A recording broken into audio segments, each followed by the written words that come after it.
well for some outstanding contributions to our library. And I would like to invite up Mr. Crawley, please, and Mr. and Mrs. Murdishaw, please. They have generously donated significant funds to make the little dream of my library to come to reality. Mr. Crawley, you know, his generous donation was recognized at the last board meeting, and this evening the Murdishaw's donation has gotten us 6 beautiful new desktop computers in our library for our students to enjoy. Their name is on a plaque which will be in the hallway for our super supporters at Meadowlark, and I wanted to honor them and get a picture and publicly announce my gratitude for their generous donations of the library. So thank you. Thank you so much. Most of you have seen the tables, but a big part of this is just a networking part of it. When I talk to other restaurant owners, and we contract with other restaurant owners, and also when I know a lot of you people here that I met with you personally, this is more of something than just slapping your ad on a table. And I appreciate each and every one of you for taking the time to meet with me or meeting with a particular salesman that you purchased the advertisement from, is because we want to let everyone know that this is more than just putting an ad on a table. It's actually something where you're able to network yourself with the local business community. The restaurant owners themselves are opening their arms for the local businesses such as yourselves to get exposure through their restaurant. And in return, you are helping the restaurant owners get beautiful tables in their restaurant. So it's just a win-win situation for everybody. One hand washes the other, and everyone's happy in the end. You know, we'll do our best to always resolve anything, but we do our best job to try to get these tables completed and installed in the restaurant as quickly as we possibly can. But we definitely want to make sure that we're presenting a product to all of you that you guys are all going to love and enjoy having your ad on for the full 2 years. So, you know, obviously, most of you know who Sean is, but I just want to thank Sean personally, and I just, you know, want everyone to give him a round of applause for him and Jen as well. We are also doing currently 10 more tables right now. I'm just starting it up today, I guess you'd say, over at Jen's restaurant over there at Crazy Ottos on Avenue I location. So we are doing 10 more tables at that restaurant right now. Language access company called Accommodating Ideas. I've been in business for 20 years. I'm a certified sign language interpreter myself. What Accommodating Ideas does is access language. We provide over 150 spoken languages, sign language. We're launching a new service that is text-based. So if you know someone, especially a person who may be elderly, who is not hearing well, who does not understand their doctor, this is a new project for us. We can make sure that that individual gets the information that is told to them in text. When I go in and do interpreting for a person who uses sign language, that creates access for them between their doctor and themselves. Rosita representing the Democratic Party tonight. So, what are your expectations coming into this debate? Well, I think it's going to be a very well-balanced debate. The opponent is very energetic, and I'm hoping that we're going to have some good questions tonight, so I can really show the crowd who they want to vote. So, what do you need to do to win this debate tonight? Tonight? It's actually today. Well, all I need to do is point out my issues, my campaign strengths, and really show the people who they're voting for. All right, thank you very much. The Republican Party. So, Sean, what are your expectations for the debate today? I think it's going to be a good debate.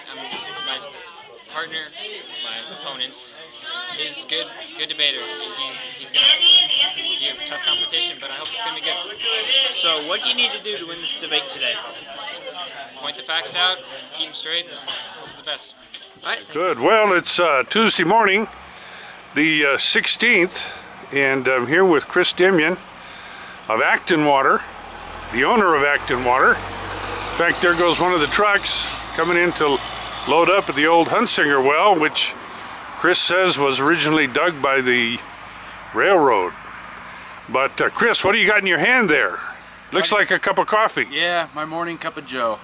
Get me going for the day. You know? There you go. There you go.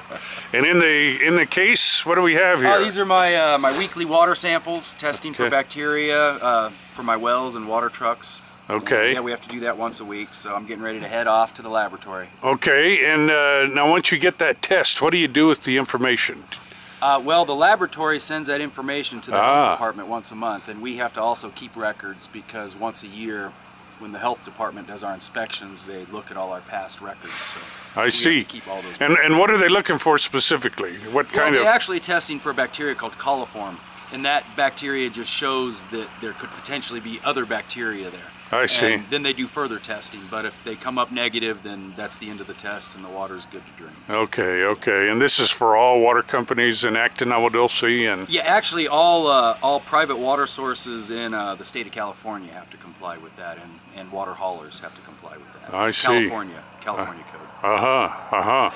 There are new homes going in on occasion, and you know they do have well problems, and you Uh-huh. know, with the market the way it is, we've had a lot of empty homes where the banks have foreclosed, and you know, once people move in, then the bank will start getting more water. So we do have a lot of new customers, not necessarily new homes, but a lot of new people moving into the community. Sure, sure. And but the water business is growing. You know, seems there's been a steady growth over the last 10 years. I can say so. Plus, we got, how many water haulers do we have here in Acton Agua Dulce serving? well, I know people? there's at least 4 haulers. Oh, there's 4? There's Okay.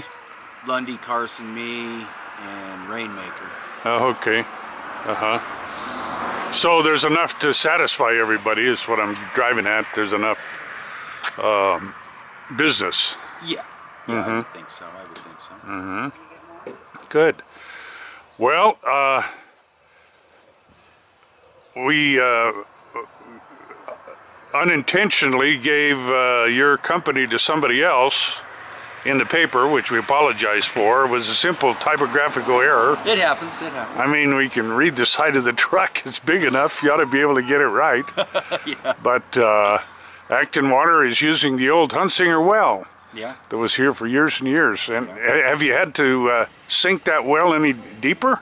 No, we haven't. Our water table right now is at 18 feet, and it's been that way for the last few years. It was a little bit higher around 2003 when we had those wet years. Yeah. And it's never dropped below 38 feet, and that was back in the 80s when we had those droughts.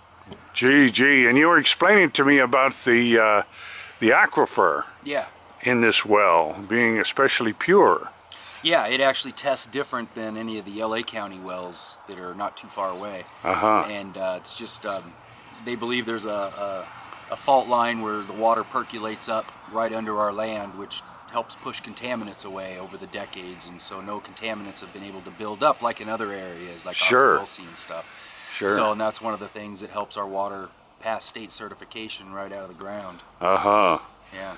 Well, lucky you. I don't know if luck has anything to do with it. Take the opportunities we have. All right. Well, thanks for your time. Yeah, thank you.